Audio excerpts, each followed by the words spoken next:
यह बहुत पुरानी कहानी है। किसी एक गांव में बहुत ज्ञानी पंडित रहा करता था। पंडित आजू बाजू के सारे ही गांव में बहुत मशहूर था और इसी वजह से वह अमीर भी था। पंडित का परिवार ज़्यादा बड़ा नहीं था। पंडित अपनी पत्नी के साथ अपने बहुत बड़े घर में अकेला रहता था, क्योंकि पंडित को कोई बेटा नहीं था, सिर्फ एक बेटी थी जिसकी शादी कुछ दूर के गांव के एक लड़के से हो चुकी थी। पंडित ने शादी से पहले अपने होने वाले दामाद की अच्छे से जांच पड़ताल की थी और अपनी बेटी का भविष्य भी ठीक से पढ़ा था। तब जाकर उसने बेटी की शादी की थी। लेकिन चंद सालों में ही पंडित का दामाद बुरी आदतों के चंगुल में फंस गया। जुआ और शराब की बुरी लत ने उन्हें सड़क पर लाकर रख दिया था। अपनी बेटी की ऐसी दुर्दशा देखकर पंडित की पत्नी काफ़ी दुखी होती थी और अक्सर पंडित को कहा करती थी, तुम जाकर उनकी मदद कराओ। पंडित हमेशा अपनी बीवी को यह कहकर उनकी मदद करने के लिए मना कर देता था कि अभी कुछ समय तक उनका बुरा वक्त चलना है। हम चाहे कितनी भी कोशिश कर लें, जो उनके नसीब में लिखा है वही होगा। जो उनके नसीब में नहीं है वह उन्हें नहीं मिल पाएगा। पंडित की ऐसी बातों से उसकी पत्नी काफ़ी दुखी हो जाया करती थी और मन ही मन सोचती थी कि कैसा स्वार्थी पिता है, अपनी बेटी को इतने कष्टों में देखकर भी उसकी मदद करने के लिए मना करता है। आखिर भगवान ने जो इतना सारा धन हमें दिया है उसका क्या करेंगे। हमारे अपनी बेटी के अलावा कोई और औलाद भी नहीं है।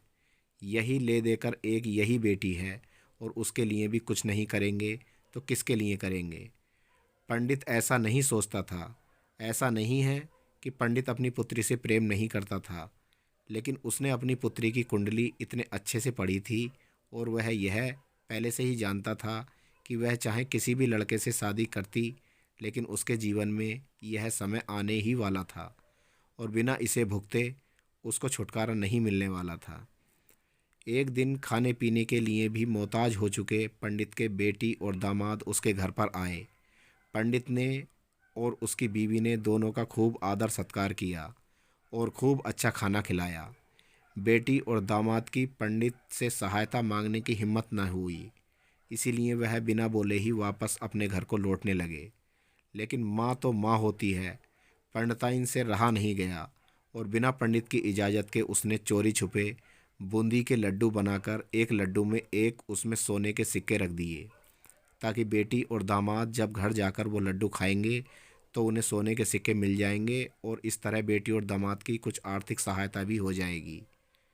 पंडिताइन यह भी जान गई थी कि बेटी और दामाद शर्म के मारे उनसे मदद नहीं मांग रहे थे, इसलिए उसने बेटी और दामाद को भी लड्डुओं में छिपे सिक्कों के बारे में कुछ नहीं बताया।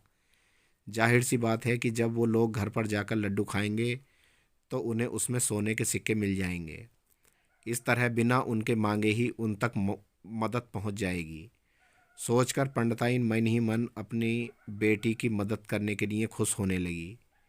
पंडित के दामाद और बेटी उन दोनों का आशीर्वाद लेकर अपने घर की तरफ रवाना हो गए। उन दिनों गाड़ियां तो होती नहीं थी, घोड़ा तांगा या बैलगाड़ियां चलती थीं। पैसे ना होते तो और चीज़ों के लेन देन से भी व्यापार होता था। बेटी और दामाद का गांव पंडित के घर से कोसों दूर था, फिर भी पैसों की कमी के चलते वह चलकर अपने गांव की तरफ निकल पड़े। थोड़ी दूर ही चले थे कि पंडित की बेटी के पैर में मोच आ गई और अब उससे चलना भी मुश्किल हो गया। पंडित के दामाद ने जब देखा कि उसकी बीवी अब बिल्कुल चल नहीं सकती, तो उसने एक तांगा अपने घर तक किराए पर ले लिया।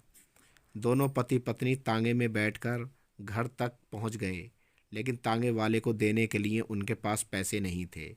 इसीलिए पंडिताइन ने जो बूंदी के लड्डू उन्हें दिए थे वही किराए के तौर पर उस तांगे वाले को दे दिए। तांगे वाला बूंदी के लड्डू को लेकर वहां से चला गया। तांगे वाला अपने घर की तरफ जा रहा था, तब उसे एक हलवाई की दुकान दिखी। उसने सोचा कि थोड़े से बूंदी के लड्डुओं से मेरे घर के लोगों का पेट थोड़े ही भरने वाला है। इससे अच्छा है मैं इन बूंदी के लड्डुओं को बेचकर उनसे कुछ चावल खरीद लेता हूँ। तांगे वाले ने बूंदी के लड्डू हलवाई को बेच दिए।